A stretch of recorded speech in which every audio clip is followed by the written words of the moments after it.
सियावर रामचंद्र भगवान की, सियावर रामचंद्र भगवान की, पवन सुत हनुमान की, पवन सुत हनुमान की, वृंदावन बिहारी लाल की, वृंदावन बिहारी लाल की, भारत माता की, भारत माता की। नमः पार्वती पतिये हर हर। जनपद बहराइच की विधानसभा महसी एवं विधानसभा नानपारा के विकास परियोजनाओं के लोकार्पण और शिलान्यास के लिए आयोजित आज के इस कार्यक्रम में समारोह में उपस्थित प्रदेश सरकार में मंत्रिमंडल के मेरे सहयोगी प्रभारी मंत्री श्री दिनेश प्रताप सिंह जी, जिला पंचायत अध्यक्ष बहराइच श्रीमती मंजू सिंह जी, माननीय विधायक मौसी श्री सुरेश्वर सिंह जी, माननीय विधायक नानपारा श्री रामनिवास वर्मा जी, माननीय विधायकगण श्री सुभाष त्रिपाठी जी, अनुपमा जायसवाल जी, श्रीमती सरोज सोनकर जी, विधान परिषद सदस्य श्री पदम सेन चौधरी जी, भारतीय जनता पार्टी के जिलाध्यक्ष श्री ब्रजेश पांडे जी, जिलाध्यक्ष अपना दल श्री गिरीश पटेल जी, प्रदेश सरकार में पूर्व मंत्री श्री मुकुट बिहारी वर्मा जी, पूर्व सांसद श्री अक्षयवर लाल गौड़ जी, भारतीय जनता पार्टी अपना दल के सभी पदाधिकारीगण, विपरीत परिस्थितियों के बावजूद भारी संख्या में आज के इस लोकार्पण और शिलान्यास कार्यक्रम के साक्षी बन रहे महसी, नानपारा और जनपद बहराइच के मेरे सभी उपस्थित बहनों और भाइयों, मैं सबसे पहले भारत की विरासत, भारत के शौर्य और भारत की प्राकृतिक छटा के लिए विख्यात नानपारा की इस पावन धरा को, जिस पावन धरा में बालार्क ऋषि ने अपनी साधना के माध्यम से, महाराजा सुहेलदेव ने अपने शौर्य के माध्यम से और 1857 के प्रथम स्वातंत्र समर के अमर सेनानी राजा बलभद्र सिंह चहलारी के बलिदान से इस पावन धरा को और भी ऊर्जावान और उर्वरा बनाया है। ऐसी पावन धरा को मैं कोटि कोटि नमन करते हुए आप सबका मैं हृदय से अभिनंदन करता हूं। बहनों और भाइयों, मुझे एक बार फिर से आज यहां पर बहराइच जनपद में आने का अवसर प्राप्त हुआ है। पिछली बार बलहा विधानसभा क्षेत्र के भरतापुर में 500 लोगों को पुनर्वास की दृष्टि से हमें आने का अवसर प्राप्त हुआ था और आज मुझे एक बार फिर से इस पावन धरा में आने का अवसर प्राप्त हुआ है। बहनों और भाइयों, जब मैं बहराइच को देखता हूं तो बहराइच मुझे विकसित भारत की उज्जवल तस्वीर अगर किसी जनपद में दिखाई देती है, उनमें से बहराइच भी एक महत्वपूर्ण जनपद है। बहराइच भी उसमें से एक महत्वपूर्ण जनपद है और इस जनपद में इसलिए मैं कह रहा हूं कि जनपद इसलिए हमारे लिए महत्वपूर्ण है क्योंकि यह जनपद कर्तनिया घाट की अनुपम प्राकृतिक धरोहर की दृश्य और साथ साथ यहां की उर्वरा भूमि उत्तर प्रदेश के अंदर सबसे अधिक नेचुरल फार्मिंग के लिए यानी प्राकृतिक खेती के लिए किसी एक जनपद के अन्नदाता किसानों ने कार्य किया है तो बहराइच उनमें से एक जनपद आता है। बहराइच उनमें से एक जनपद है और इसलिए मैं इस उर्वरा भूमि को, यहां के अन्नदाता किसानों को और ईश्वर प्रदत्त इस प्राकृतिक धरोहर कर्तनिया घाट और सरयू मैया के द्वारा प्रदत्त इस प्राकृतिक धरोहर के लिए भी आप सबको मैं बधाई देता हूं, आपका अभिनंदन करता हूं। और बहनों और भाइयों, इसीलिए आज 2 विधानसभाओं की 70 नई परियोजनाओं को लेकर के हम सब यहां पर उपस्थित हुए हैं। याद करिए, बहराइच जनपद आज से 9 वर्ष पहले ये एस्पिरेशनल जनपद था। एस्पिरेशनल जनपद का मतलब आकांक्षी बनकर के रह गया था, हाथ फैलाने के लिए मजबूर था। लैंड माफिया, भू mafia, sand mafia, one mafia, ये सभी इस जनपद पे हावी होकर के यहां की प्राकृतिक संसाधनों को लूटते थे। बदनाम यहां का आम नागरिक होता था। हर प्रकार की अवैध और अनैतिक गतिविधियों का संचालन सत्ता के संरक्षण में रहने वाले वे माफिया करते थे। बदनाम बहराइच जनपद होता था और आर्थिक स्थिति भी खराब होती थी, न केवल यहां के नागरिकों की बल्कि पूरे जनपद की। विकास के पायदान पर सबसे पीछे की श्रेणी में जो देश के अंदर 600 जनपदों में से सबसे बीमार 100 जनपदों की सूची प्रधानमंत्री मोदी जी ने नीति आयोग के माध्यम से जारी करवाई थी, उनमें से बहराइच एक जनपद था। लेकिन बहनों और भाइयों, आज जब बहराइच की इस विकास यात्रा को हम देखते हैं, कोई सोचता था ये बहराइच का बीमारूपन हर उस भारतीय को चिंतित करता था। बहराइच के बच्चों के असमय बीमारी की चपेट में आना हर एक नागरिक के लिए चिंता का विषय था। और वह हर व्यक्ति जो 1000 वर्ष पहले महाराजा सुहेल देव के शौर्य से परिचित रहा होगा, वह हर व्यक्ति जिसने महाराज बालार्क ऋषि के साधना और सिद्धि को देखा होगा, अनुभव क्या होगा, वे हर व्यक्ति चिंतित हुआ करते थे। 1857 के प्रथम स्वातंत्र समर के अमर बलिदानी महाराजा बलभद्र सिंह चहलारी के बलिदान को जिसको भी स्मरण होगा, वह हर व्यक्ति चिंतित होता था। चिंतित नहीं होते थे तो ये कांग्रेसी और समाजवादी नहीं होते थे, क्योंकि विकास इनके एजेंडे में कभी नहीं था।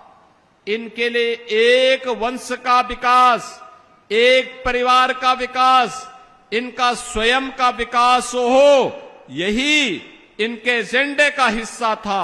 और यही कारण था इन्होंने बहराइच की ओर ध्यान नहीं दिया, और बहराइच की तरह अन्य जनपदों पे ध्यान न देने के कारण धीरे धीरे करके उत्तर प्रदेश के सामने पहचान का संकट खड़ा हो गया। बहनों और भाइयों, आज जब मैं बहराइच को देखता हूं विकास की परियोजनाएं कोई सोचता था। जिस महाराजा सुहेलदेव को स्वतंत्र भारत में सबसे पहले सम्मान मिलना चाहिए था, कांग्रेस ने नहीं दिया, समाजवादी पार्टी ने नहीं दिया।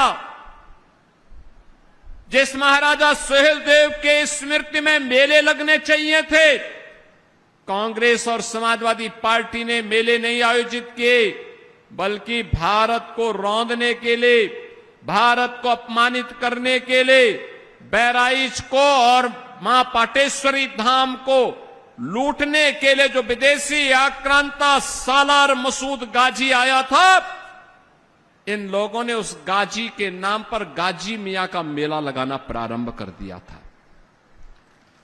हमारी सरकार जब आई, हमने बड़ी स्पष्टता के साथ कहा, यूपी की धरती पर ये नए भारत का नया यूपी है और नए भारत के नए यूपी में किसी विदेशी आक्रांता के स्मारक को भी हम स्वीकार नहीं करेंगे और उसके नाम पर कोई मेला और कोई आयोजन भी स्वीकार नहीं होना चाहिए। मैं अभिनंदन करूंगा बहराइच वासियों का, जिन्होंने गाजी के नाम पर होने वाले आयोजन को पूरी तरह रोक दिया है और आने वाले समय में भी गाजी के नाम पर कोई आयोजन न हो, इसका हम पुख्ता व्यवस्था करें। आयोजन होना चाहिए महाराजा सुहेलदेव के नाम पर। जो काम कांग्रेस और सपा नहीं कर सकती थी, क्योंकि इनको तो कब्रिस्तान की बाउंड्री बनाने और गाजी मियां का मेला कराने से ही फुर्सत नहीं था। ये लोग क्या करते, लेकिन भारत माता के उस अमर नायक महाराजा सुहेलदेव के नाम पर आयोजन और उनका भव्य स्मारक उसी स्थान पर, जिस स्थान पर उन्होंने सालार मसूद गाजी को मारा था और इतिहास में भी मारा ही नहीं, उस गाजी को ऐसी मौत मारा था जो इस्लाम में सबसे खराब मानी जाती है। सबसे खराब मानी जाती है। वह मौत की सजा दे करके भारत के शौर्य का परचम लहराने का काम महाराज सुहेलदेव ने किया था। महाराज सुहेलदेव की इन स्मृतियों को वर्तमान और भावी पीढ़ी तक पहुंचाने के लिए ये डबल इंजन की एनडीए की सरकार ने महाराजा सुहेलदेव का भव्य स्मारक बनाया है चित्तौड़ा नामक स्थान पर। भव्य स्मारक, जो कार्य 1947 में होना चाहिए था, 48 में होना चाहिए था, वह कार्य मोदी जी के प्रधानमंत्री बनने के बाद और उत्तर प्रदेश में डबल इंजन सरकार बनने के बाद ही यह काम हो पाया है। और इसलिए बहनों और भाइयों, आज बहराइच अपने गौरव के साथ आगे बढ़ रहा है। आज बहराइच में महाराजा सुहेलदेव के नाम पर मेडिकल कॉलेज है, महर्षि बालार्क के नाम पर हॉस्पिटल का नाम है। आज बहराइच से लखनऊ तक 4 लेन की सड़क के निर्माण के लिए धनराशि स्वीकृत हुई है और आज तो बहराइच एक बार फिर से नए बहराइच के रूप में आगे बढ़ता हुआ दिखाई दे रहा है। 102 किलोमीटर की बाराबंकी बहराइच एक्सेस कंट्रोल 4 लेन कॉरिडोर के निर्माण के लिए, यानी सड़क निर्माण के लिए 7,000 करोड़ रुपए मोदी जी ने स्वीकृत किए हैं। 7,000 करोड़। बहनों और भाइयों, इसके साथ ही 115 करोड़ रुपए की घाघरा सरयू पर बाढ़ बचाव की 22 परियोजनाओं को हम लोगों ने यहां के लिए स्वीकृत किया है। रुपईडीहा सीमा पर एक बड़ा इंडस्ट्रियल लॉजिस्टिक कॉरिडोर को विकसित करने की योजना यह भी वहां पर तैयार की गई है नेपाल बॉर्डर पर। और इन सब कार्यों के कारण अब मैं कह सकता हूं एस्पिरेशनल डिस्ट्रिक्ट से इंस्पिरेशनल डिस्ट्रिक्ट बना है हमारा बहराइच। यानी बहराइच में अब पूरे देश के अंदर अब नए जो डाटा आते हैं जिसमें बहराइच सबसे पीछे रहता था, अब देश के अंदर जब बुनियादी ढांचे में पूरे देश में एस्पिरेशनल डिस्ट्रिक्ट की रैंकिंग जारी होती है, तो अब देश के अंदर पहली रैंक स्थापित किया है बहराइच ने। कृषि में दूसरी रैंक आई है बहराइच की, और शिक्षा में बहराइच की आई है चौथी रैंक। यह है अब बहराइच की नई पहचान। बहनों और भाइयों, बहराइच की इस उपलब्धि के लिए नीति आयोग ने 21 करोड़ रुपए भी बहराइच जनपद को अलग से दिए हैं। अब तो बहराइच से खलीलाबाद के बीच में रेलवे लाइन के निर्माण के लिए भी भूमि अधिग्रहण का काम चल रहा है, और गोरखपुर से शामली तक एक इकोनॉमिक कॉरिडोर बनने जा रहा है। इसमें भी बहराइच से होकर के वह कॉरिडोर जाएगा। यानी ये जितना इंफ्रास्ट्रक्चर विकसित हो रहा है, आने वाले समय में बहराइच उद्योग और निवेश के एक नए केंद्र के रूप में विकसित होगा। और निवेश का मतलब नौजवानों के लिए रोजगार, नौजवान के लिए नौकरी, महिलाओं के स्वावलंबन के कार्यक्रम, और इन सभी कार्यक्रमों को आगे बढ़ाते हुए इस दौरान 12 कस्तूरबा बालिका विद्यालय को अपग्रेड किया गया है, 12वीं तक किया गया है। 32 राजकीय नवीन हाई स्कूल और राजकीय इंटर कॉलेज, 2 राजकीय बालिका इंटर कॉलेज का निर्माण का कार्य और उनके उन्नयन का कार्य किया गया है। 2 मुख्यमंत्री कंपोजिट विद्यालय का निर्माण की परियोजना यहां चल रही है। और इसके साथ ही जो मैंने बताया था, दलित, वंचित, पिछड़ी जाति के 500 ऐसे लोग जो भरतापुर में विस्थापित हो चुके थे, उन सब के पुनर्वास के लिए भी उनकी एक नई कॉलोनी भरतापुर में बन रही है। बहनों और भाइयों, अब बहराइच रुकने वाला नहीं है। लेकिन मैं पूछना चाहता हूं, जो ये कार्य डबल इंजन की सरकार ने किया है, यह तब संभव हो पाया है जब आपके द्वारा चुने गए विधायक दिन रात एक मेहनत करते हैं। जब मेहनत करते हैं, दिन रात मेहनत करते हैं, लखनऊ और दिल्ली में उसके लिए पैरवी करते हैं, सांसद जी दिल्ली में, विधायकगण लखनऊ में पैरवी करते हैं, तब ये योजनाएं आपके जिले में आती हैं, तब विकास की योजनाओं का लाभ आपको मिल पाता है। हम लोग भी बार बार आते हैं, इसीलिए आते हैं देखने के लिए क्या प्रोग्रेस है। बहनों और भाइयों, 17 के पहले यही तो समस्या थी। 17 के पहले उत्तर प्रदेश में समाजवादी पार्टी की सरकार थी, तो बबुआ तो 12 बजे सो के उठते थे, 2 बजे तक तैयार होते थे। चच्चू जब उनको बताते थे कि क्या होना चाहिए तो उनकी समझ ही में नहीं आता था कि चच्चू बोल क्या रहे हैं। फिर 5 बजे जिम चले गए, 6:30 7 बजे तक आए, तो उसके बाद उनकी अपनी महफिल जम जाती थी, और फिर प्रदेश के बंटाधार की सभी योजनाएं वहीं पे इनके द्वारा समाप्त कर दी जाती थी। विकास होता कैसे? यूपी के नौजवान के सामने पहचान का संकट, अन्नदाता किसान आत्महत्या करने के लिए मजबूर होता था। न बेटी सुरक्षित थी, न व्यापारी सुरक्षित था। पर्व और त्योहार के पहले उपद्रव हो जाता था,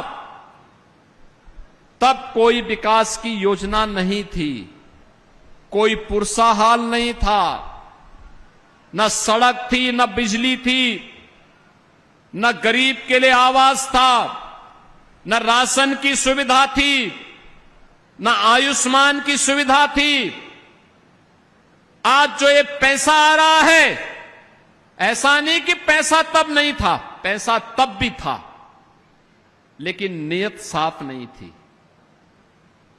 नीयत साफ नहीं थी, तब सिपाही खानदान सारे पैसे को हड़प जाता था।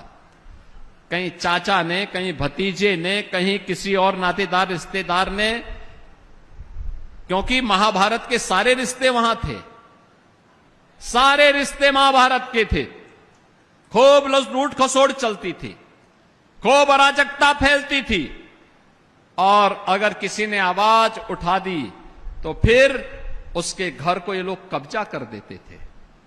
और आज मैं कह सकता हूं, आज योजना का लाभ मिल रहा है। 16 करोड़ गरीबों को फ्री में राशन, 11 करोड़ गरीबों को आयुष्मान भारत का 5 लाख रुपए की स्वास्थ्य बीमा का कवर। ये जनप्रतिनिधि जो मंच में बैठे हैं, जो पदाधिकारी मंच में बैठे हैं, या आप में से कोई व्यक्ति एक पत्र मुझे भेज देता कि हमारे परिवार का सदस्य बीमार है, पैसा नहीं है, तो मैं वहीं से डीएम को भेजता हूं कि भाई तत्काल इसका एस्टिमेट बना के मेरे पास भेजो, और तत्काल में मुख्यमंत्री राहत कोष से पैसा देता हूं। हम चेहरा नहीं देखते, हम जाति नहीं पूछते, लेकिन एक काम कर लेते हैं। बहनों और भाइयों, इसके लिए समय देना होता है, समीक्षा करनी होती है। सुशासन के लिए बिना भेदभाव के तुष्टीकरण की नीति पर नहीं, बल्कि सरकार की दृढ़ इच्छा शक्ति के साथ आगे बढ़ने की तमन्ना के साथ हम कार्य करते हैं। और एक लक्ष्य के साथ, जो सरकार गठन होने के समय हमने कहा था कि अपराध और अपराधियों के प्रति जीरो टॉलरेंस रहेगी, वो जीरो टॉलरेंस आज भी है। हमने पहले भी कहा था कि बेटी और व्यापारी की सुरक्षा पर सेंध लगाया तो 2 ही जगह होगी, या जेल होगा या जहन्नुम होगा, तीसरी कोई जगह नहीं होगी। बहनों और भाइयों, आज परिणाम हम सबके सामने है, और इसीलिए आज मैं आप सबसे कहने के लिए आया हूं, आपका एक निर्णय कैसे खुशहाली ला सकती है। बहराइच आज उसका उदाहरण है। ये जो सर्वे मैंने आपको बताए, सर्वे हमारे नहीं है, किसी प्राइवेट एजेंसी के भी नहीं है। देश की जो सबसे बड़ी एजेंसी है, नीति आयोग, उसके सर्वे हैं, और उस सर्वे में दिखता है कि बहराइच एक लंबी छलांग लगाने की तैयारी कर रहा है। ये लंबी तैयारी इसलिए कर रहा है क्योंकि आपने अच्छे जनप्रतिनिधि चुन करके भेजे हैं, अच्छे लोग चुन करके भेजे हैं। इन लोगों की मेहनत, इनका प्रयास आज विकास के रूप में आप सबके सामने आता है, और विकास की परियोजनाएं जब आगे बढ़ती हैं तो परिणाम आता है। और उसी परिणाम को देने के लिए आज मैं आपके बीच आया हूं, आपसे कहने के लिए कि बहराइच के पास इन संभावनाओं को और मजबूती देने के लिए आज बहराइच को फिर से उसकी पहचान को आगे बढ़ाने के लिए, याद करिए ना, कभी भारत की सत्ता का संचालन का केंद्र बिंदु यह क्षेत्र हुआ करता था। याद करिए, भगवान राम के पुत्र लव ने श्रावस्ती को अपनी राजधानी बसाई थी। याद करिए, महाराजा सुहेलदेव और महर्षि बालार ऋषि, इन दोनों की भूमि ये बहराइच है। फिर बहराइच पिछड़ा कैसे हो सकता था? ये पिछड़ा कैसे हो सकता था? ये बीमारू कैसे हो सकता था? बीमारू बहराइच नहीं था, बीमारू उस समय की सरकारों की मानसिकता थी, जिन्होंने अपनी बीमारू मानसिकता के नाते आपको भी पीछे धकेल दिया था, आगे नहीं बढ़ने दिया था। लेकिन जैसे ही प्रधानमंत्री मोदी जी के नेतृत्व में भारतीय जनता पार्टी की डबल इंजन की सरकार आई, यूपी में डबल इंजन की सरकार आई, आज बहनों और भाइयों आप देखते होंगे परिवर्तन, हर क्षेत्र में परिवर्तन। अब उपद्रव नहीं होता है, अब तो उत्सव प्रदेश के रूप में यूपी ने एक नई पहचान बनाई है। याद करिए, आज से 10 वर्ष पहले आप में बहुत सारे लोग होंगे जिन्हें देश के अंदर अलग अलग राज्यों में जाने का अवसर प्राप्त हुआ होगा। इससे पहले जाते थे, अपनी पहचान छुपाते थे, और अगर गलती से आपने अपनी पहचान बता दी थी तो लोग आपको हे दिशसे देखते थे, शंका करते थे। लेकिन बहनों और भाइयों, आज आप जाइए, देश के अंदर कहीं जाएंगे, आपने यूपी बोल दिया, आपने बहराइच बोल दिया, आपने अयोध्या बोल दिया, सामने वाले के चेहरे पर चमक आती है और उसके इच्छा होती है, अगर वो 10 कदम दूर भी है तो 10 कदम चल करके वो आपसे गले मिलने का प्रयास करता कि वाह, उत्तर प्रदेश की धरती से ये है आज आपकी पहचान। जहां पर पहचान पर संकट नहीं है, भारत की विरासत की भूमि बनकर के यूपी उभरा है। आज कोई भी अयोध्या आता है, अभिभूत होकर के जाता है। काशी आता है, अभिभूत होकर के जाता है। नैमिषारण्य आता है, अभिभूत होकर के जाता है। लखनऊ आता, अभिभूत होकर के जाता है। बहराइच आता है, देख करके ताज्जुब होता है, अरे बहराइच में मेडिकल कॉलेज, बहराइच में 4 लेन की कनेक्टिविटी बन रही है, बहराइच रेलवे लाइन से जुड़ रहा है, बहराइच इकोनॉमिक कॉरिडोर से बन रहा है। 750 किलोमीटर लंबा यह कॉरिडोर बन रहा है जो गोरखपुर से शामली तक जा रहा है, बहराइच होते हुए जा रहा है। बहनों और भाइयों, यह है विकास की यात्रा, और उस विकास की यात्रा में आपको सहभागी बनाने के लिए आज मुझे यहां आने का अवसर प्राप्त हुआ है। आप सबसे मेरी अपील होगी, बरसात का समय है, बरसात के समय में हमने मच्छर और माफिया को तो समाप्त किया है, लेकिन आपसे अपील है, अभी भी वन्य जीवों का खतरा बना हुआ है। हर वर्ष वन्य जीवों के कारण, कभी मगरमच्छ के नाते, कभी लकड़बग्गा के नाते, कभी लेपर्ड के नाते, कभी टाइगर के नाते कर्तनिया और उसके आसपास के क्षेत्र में व्यापक जन हानि होती है। सतर्कता और सावधानी, वन विभाग से भी और प्रशासन से मैं कहूंगा, पेट्रोलिंग बढ़ाएं, लाइट की व्यवस्था करें, जिन घरों में दरवाजे नहीं वहां दरवाजे लगवाने की व्यवस्था करें। प्रशासन भी प्रयास करे और उन लोगों को सहायता भी दें जिन लोगों के पास दरवाजे नहीं, उनको घर बना करके दे। एक भी जनहानि होती है तो हमें पीड़ा होती है, हमें कष्ट होता है, उस व्यक्ति के साथ हमारी संवेदना जुड़ती है, और इसीलिए जनहानि न हो, सतर्कता इसके लिए। कौन क्षेत्र हैं जो मगरमच्छ की दृष्टि से संवेदनशील हैं, वहां पे लोगों को सतर्क रखना, छोटे बच्चों को न जाने देना। कोई निकला है तो अपने हाथ में डंडा, मजबूत डंडा लेकर के चले, अगर अचानक कोई हमला कर रहा है तो आप डंडा दिखा सके।